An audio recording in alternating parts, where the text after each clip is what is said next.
Hello students, welcome back to Tejas Gurukul educational channel. आज मैं आपके लिए जो टॉपिक लाया हूँ उसका नाम है कंजंक्शन। कंजंक्शन को हम कनेक्टर भी कहते हैं। कंजंक्शन का मुख्य मतलब क्या है ये मैं आपको बताता हूँ। जब कोई सेंटेंस बनाते हैं तो हम छोटे छोटे भी बना सकते हैं, बड़े सेंटेंस भी बना सकते हैं। छोटे सेंटेंस को हम सिंपल सेंटेंस कहते हैं, जिसमें एक सब्जेक्ट रहेगा, एक प्रेडिकेट रहेगा, यानी सब्जेक्ट के साथ फाइनाइट वर्ब रहेगा, तो वो सिंपल सेंटेंस कहलाएगा। लेकिन कई बार होता है कि एक ही सेंटेंस में एक से अधिक सब्जेक्ट्स हों। कई बार होगा कि फाइनाइट वर्ब एक ही हो लेकिन सब्जेक्ट्स अलग अलग हों। तो इन सब रेपिटिशन से बचने के लिए हम कनेक्टर का यूज़ करते हैं, यानी कंजंक्शन का यूज़ करते हैं। क्लॉज हम लोग पढ़ चुके हैं। क्लॉज के बाद हम समझेंगे कि कंजंक्शन कैसे काम करता है। तो it's also a part of speech, conjunction. तो सबसे पहले जानेंगे कि कंजंक्शन होते कितने प्रकार के हैं। कंजंक्शन मुख्य रूप से 3 प्रकार के होते हैं। सबसे पहला होता है कोऑर्डिनेटिंग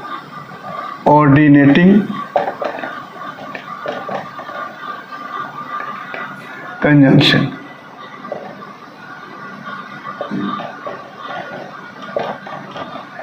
दूसरा होता है सब ऑर्डिनेटिंग कंजंक्शन। और तीसरा होता है रिलेटिव कंजंक्शन।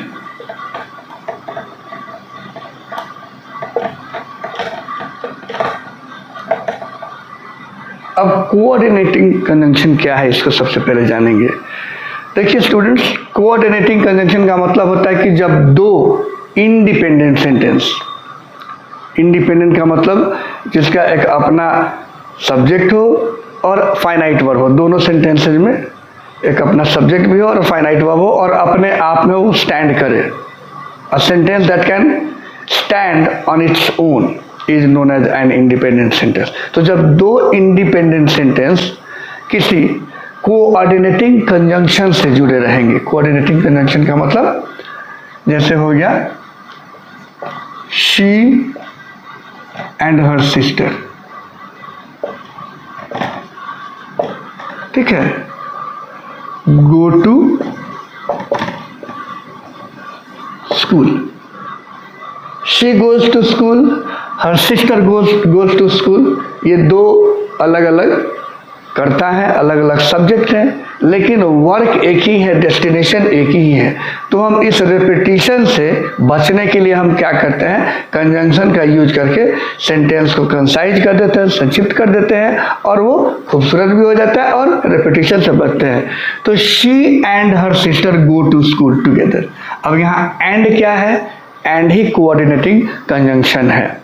तो दो सेंटेंस क्या बन सकते हैं, she goes to school and her sister also goes to school. लेकिन हम क्या किए, अलग अलग नहीं बनाकर दोनों को ज्वाइन कर दिए। तो क्या हुआ कि फाइनाइट वर्ब हम एक ही रखे, बाकी शी एंड हर सिस्टर को हम ज्वाइन कर दिए। तो ये कहलाएगा कोऑर्डिनेटिंग कंजंक्शन। हम इसको दूसरे भी सेंटेंस बना सकते हैं। Raju likes mangoes but Ramu likes apple। Apples कर देंगे। अब हम क्या यहाँ पर क्या देख रहे हैं, ये भी कोऑर्डिनेटिंग कंजंक्शन है, लेकिन ये वर्ड कॉन्ट्राडिक्टरी है, यानी कॉन्ट्राडिक्शन है। एक को मैंगो पसंद है, दूसरे को एप्पल्स पसंद है। मतलब क्या है कि ये दोनों इंडिपेंडेंट सेंटेंस, हम अगर इसको हटा दें और फुल स्टॉप डाल दें मैंगो के बाद, तो यहाँ हो जाएगा रामू लाइक्स एप्पल्स। ये अपने आप में इंडिपेंडेंट है, सब्जेक्ट फाइनाइट वर्ब सब है इसमें। राजू लाइक्स मैंगोज, ये भी इंडिपेंडेंट सेंटेंस है। तो हम देख रहे हैं कि दो इंडिपेंडेंट सेंटेंस किससे जुड़ रहे हैं, कोऑर्डिनेटिंग कंजंक्शन से जुड़ रहे हैं। वो येट भी हो सकता है, बट हो सकता है, फॉर हो सकता है, ठीक है, और एंड तो हो ही सकता है। ये कहलाते हैं कोऑर्डिनेटिंग कंजंक्शन। बहुत ही सिंपल है, दो सिंपल सेंटेंस यानी दो इंडिपेंडेंट सेंटेंस, और इंडिपेंडेंट सेंटेंस को हम क्या कर सकते हैं, इसमें क्लॉज जो रहे वो प्रिंसिपल रहे, अपने आप में वो प्रधान रहे, इंडिपेंडेंट रहे, तो वो कहलाएगा कोऑर्डिनेटिंग, जोड़ेंगे तो कोऑर्डिनेटिंग कंजंक्शन वाले सेंटेंस कहलाएंगे। उसके बाद आता है, पहले इसको और थोड़ा विस्तार से समझ लें। इसमें जो आएंगे कोऑर्डिनेटिंग कंजंक्शन वाले जो वर्ड आएंगे, उसमें क्या क्या वर्ड आएंगे, तो आ जाएंगे फॉर, बट, एंड, और, येट, सो, देयरफॉर। ठीक है, एटसेट्रा। ठीक है, यहां तक कि स्टिल, टिल, ये सारे कोऑर्डिनेटिंग कंजंक्शन है। इसे आप अलग अलग सेंटेंस बना सकते हैं, तो ये कहलाएंगे कोऑर्डिनेटिंग कंजंक्शन में। उसके बाद दूसरा जो हमारा आता है वो है सबऑर्डिनेटिंग। तो सबऑर्डिनेटिंग के लिए हमें क्या जानना होगा, सबसे पहले इसको मैं इरेज कर दूं।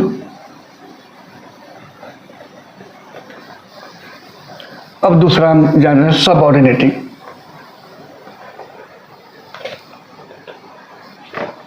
छूट गया है सब। ठीक है, सबऑर्डिनेटिंग कंजंक्शन। सबऑर्डिनेटिंग का मतलब ही होता है डिपेंडेंट, ऐसा क्लॉज जो अपने आप में स्टैंड नहीं कर रहा, भले ही उसमें सब्जेक्ट और फाइनाइट वर्ब दोनों हो, तो वो क्या कहलाएगा, सबऑर्डिनेटिंग कंजंक्शन या सबऑर्डिनेटिंग क्लॉज। जैसे वो हमेशा इंडिपेंडेंट सेंटेंस पर या इंडिपेंडेंट क्लॉज पर वो निर्भर करेगा, तभी उसका एक अर्थ आएगा, पूर्ण अर्थ स्पष्ट होगा, वरना वो अकेले अधूरा रहेगा। तो उसमें जो शब्द आते हैं, जो कंजंक्शन आते हैं, जो कनेक्टर आते हैं, वो क्या क्या है उसके बारे में जानेंगे कि subordinating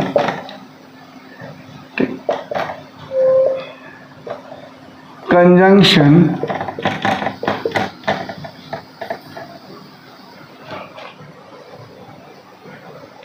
joins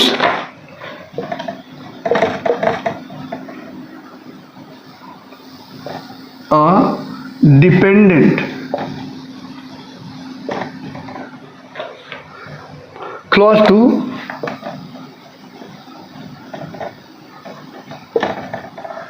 an independent clause।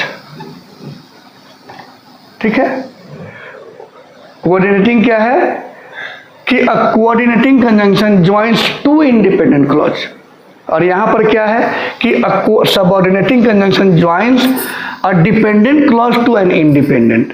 तो उसमें क्या क्या शब्द आएंगे, जैसे हम एक सेंटेंस लिखते हैं, if you want to succeed,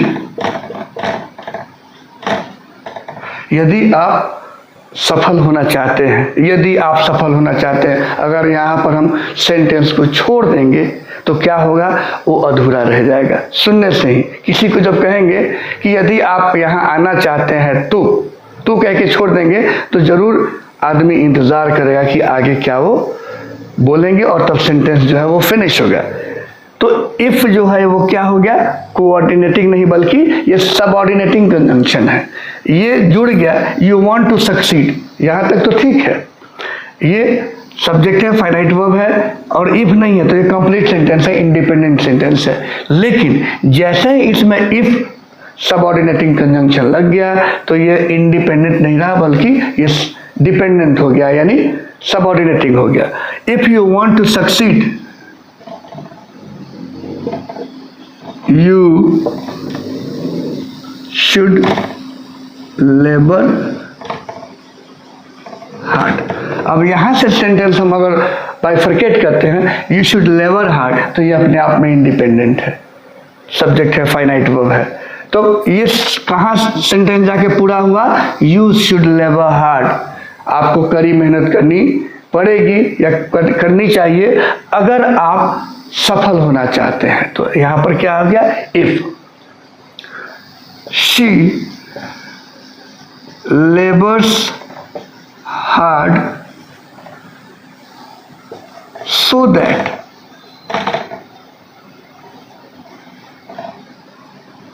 she could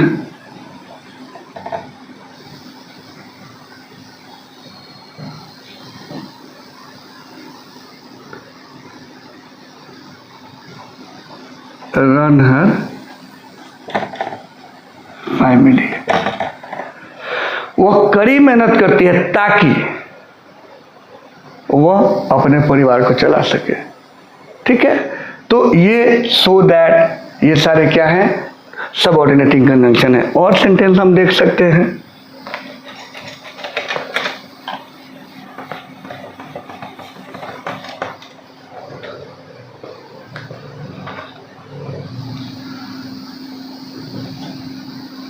I don't understand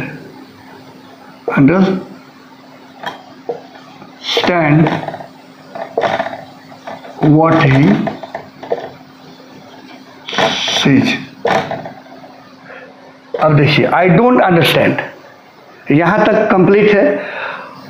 what he sees, जो कहता है, जो वह कहता है। ठीक है, अब जो वह कहता है क्या, तो ये अधूरा है, इसलिए व्हाट क्या हो गया? सबऑर्डिनेटिंग कंजंक्शन हो गया। ठीक है, यानी एक इंडिपेंडेंट पर दूसरा डिपेंडेंट जो है हमेशा ज्वाइन रहेगा। कैसे? तो सबऑर्डिनेटिंग कंजंक्शन से। What, which, why, when, where, ये सारे शब्द हैं, उसको मैं लिख देता हूं।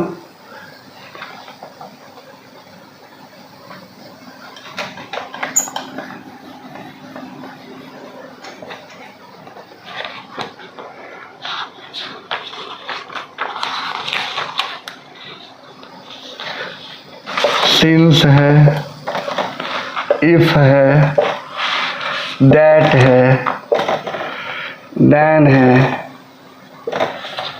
वाइल है, बिकॉज है, फॉर, और भी बहुत सारे होंगे, इधर, एटसेट्रा। तो ये सब एक मैंने छोटा सा खाका दे दिया कि ये सारे जो शब्द हैं, ये जो यानी कंजंक्शन है, वो कहलाएंगे सबऑर्डिनेटिंग कंजंक्शन। ठीक है, इसका नक्शल कैसे समझेंगे कि a coordinating conjunction joins two independent sentences, two independent clauses. ठीक है, while a subordinating conjunction joins one dependent clause to another independent clause। ठीक है, अब हम लास्ट में जानेंगे रिलेटिव क्लॉज क्या है।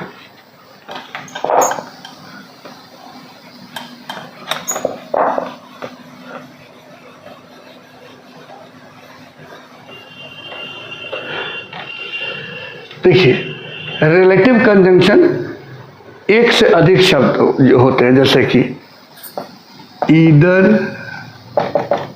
और, नीदर नॉर। ठीक है, बोथ एंड, ऑल्दो, येट। ठीक है, नॉट ओनली,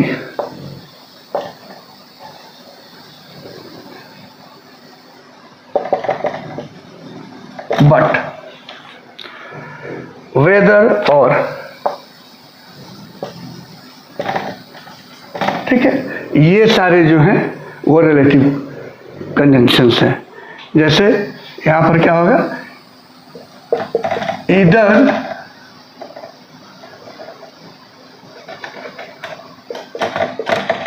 राजू और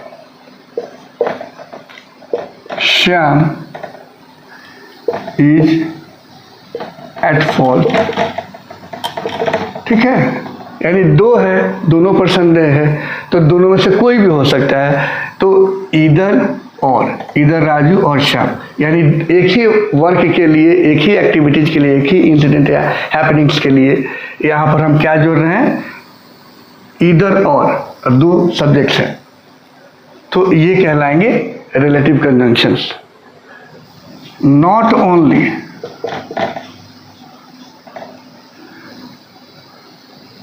thieves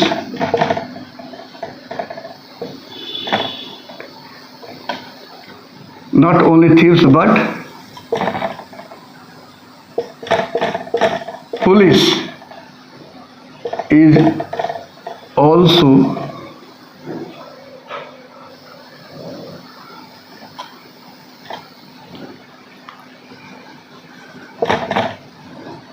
making the society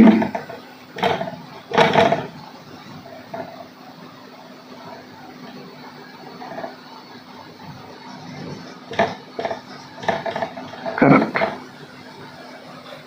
ठीक है, तो ये मुख्य रूप से कंजंक्शंस हैं। आपको सीधे सीधे नटशेल में क्या जानना है कि